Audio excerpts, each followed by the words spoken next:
Hey, what's up guys? Combat Critic here. In this video, I want to give my pick for this upcoming fight between Arman Tsarukyan and Joaquim Silva. So let's get started. Now let's take a look at the records of these two guys, starting with Arman. So Arman has 22 fights in total. He's won 19 out of his 22 fights and lost just 3. If we look at his 19 wins, 7 have come via knockout, 5 via submission, and another 7 via decision.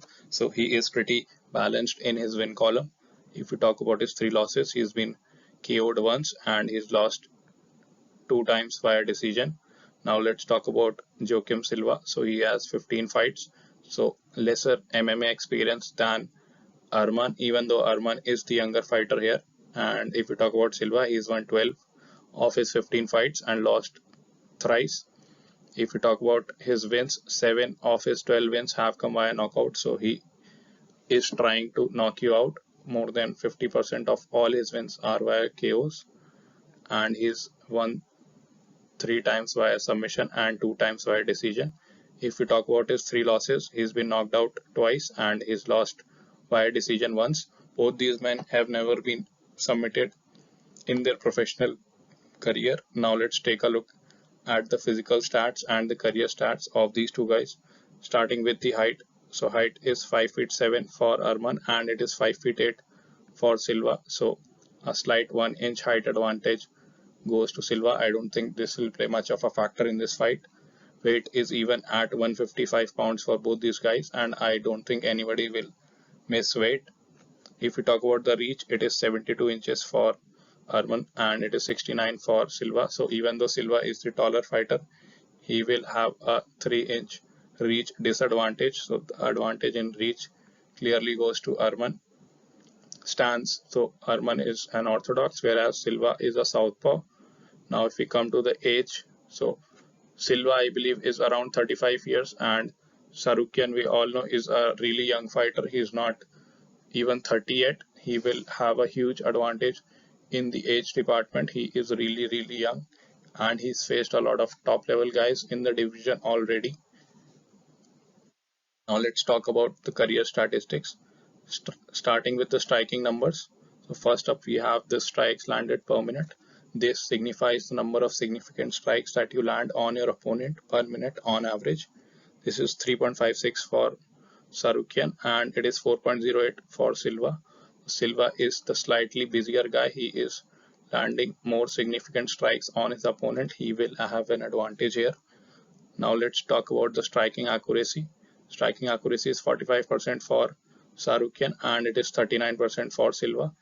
So even though Silva is landing more, he is not as accurate as Tsarukyan, and Tsarukyan is the more accurate fighter. He will have an advantage here. Now let's talk about the strikes absorbed.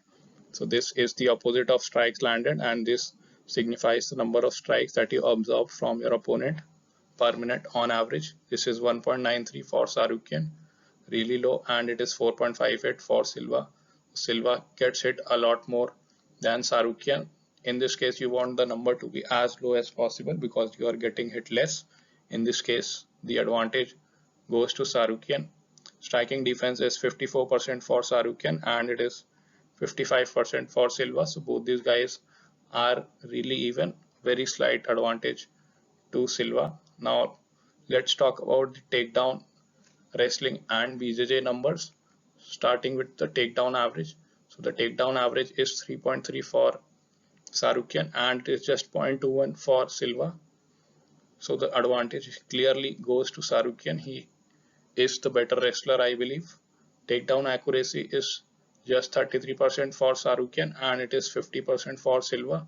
So here the advantage goes to Silva. Takedown defense is 75% for Tsarukyan and it is 65% for Silva. So again the advantage goes to Tsarukyan. Submission average is 0. Tsarukyan has never attempted a submission in the UFC so far and it is 0.6 for Silva. So he will have a slight advantage in the submission department. Overall, I believe that in the striking game, Tsarukyan is the more accurate striker and he gets hit a lot less because he has the wrestling option. If you are tagging him, he has the option to shoot a takedown and stall the pace of the fight. Whereas for Silva, he is landing a lot more significant strikes on his opponents, and his takedown accuracy is good. He has a decent submission threat.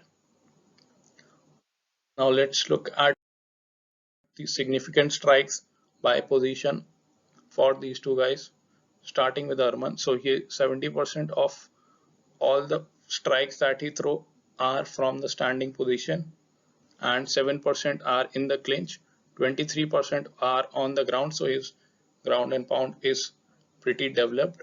Now let's talk about Silva. So 85% are from the standing position, 8% from the clinch, and just 7% from the ground. So he really does most of his work from the standing position and not much from the clinch or from the ground. Now let's talk about the significant strikes by target.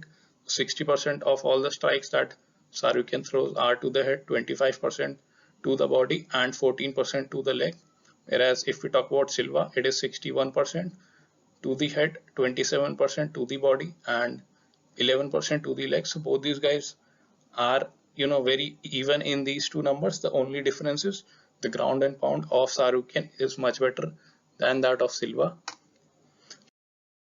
Now let's look at some of the previous fights of these two guys, starting with Tsarukyan. So Tsarukyan in his last fight beat Damir Ismagulov, who is a great wrestler, and he beat him by unanimous decision. This fight happened in December of last year.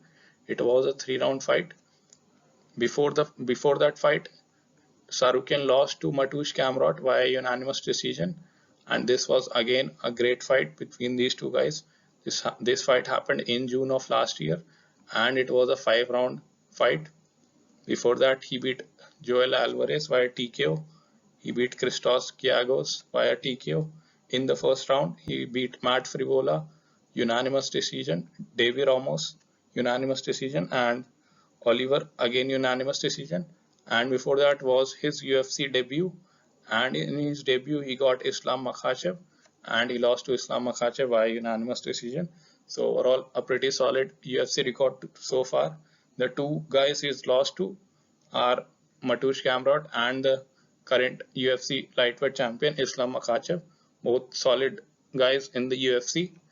Now let's take a look at Silva's record. So Silva in his last fight TKO'd Jesse Ronson in the second round. This fight happened in October of last year. So both these guys are not taking a lot of time off. And before that, however, he lost to Ricky Glenn via knockout in the first round. And before that, he lost to Nasrat via knockout in the second round. However, one thing to keep in mind is that this fight happened in June of 2021, and before that, the KO against Nasrat came in August of 2019. So Silva has not really been active in recent years, and before that he KO'd Jared Gordon in the third round, and this fight was in December of 2018. And before that he lost to Vince Pichel via unanimous decision. In a 3-round fight, he beat Reza Madadi via decision, and it was a split decision win. And he beat Holbrook via knockout. Again beat Nazareno via decision. And if you look at the fight, so he's had one fight in 2014, he's had one fight in 2015, one fight in 2016, one fight 2017, two fights in 2018, one fight 2019, no fight in 2020. 2021 he's fought once, 22 he's fought once. Now he's likely gonna fight once again in 2023 against Arman Tsarukyan. So the activity level of Silva is really low. He is the older fighter, whereas if you talk about Tsarukyan, so he's fought 3 times in the last year, and before that he's fought 2 times. So he is a lot more active than Joaquim Silva. So for all these reasons, I am picking Arman Tsarukyan to win this fight. I think it should be an easy fight for him. And Joaquim Silva, even though he has a lot of knockouts, I don't think there'll be much of a trouble for Arman Tsarukyan because he has the wrestling advantage, and even if he takes it to the ground, I don't think Silva has a lot of BJJ threats, because if Arman Tsarukyan can beat Joel Alvarez, I don't think Silva is that good of a grappler, and Tsarukyan beat Alvarez and he survived Islam Makhachev. Both these guys could not submit him, so I don't think Silva has anything to offer him in the BJJ department. I think Tsarukyan should win this fight pretty clearly. Let me know what you guys think in the comments below. I'll see you guys in the next video.